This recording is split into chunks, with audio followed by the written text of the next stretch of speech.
cyizere iri gutanga, abantu bose bararira barahogoye, abatunzi bati none ko bituyobeye, abakene bo amarira nava ku maso, mbega ingorane we zishize abantu mu bwigunge, none si ubu dukora iki?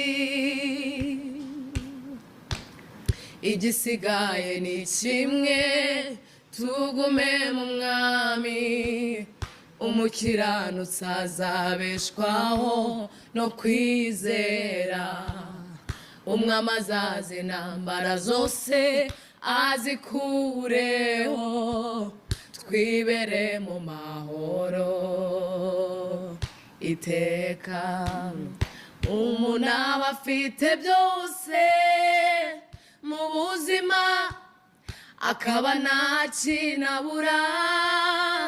mu byo akeneye,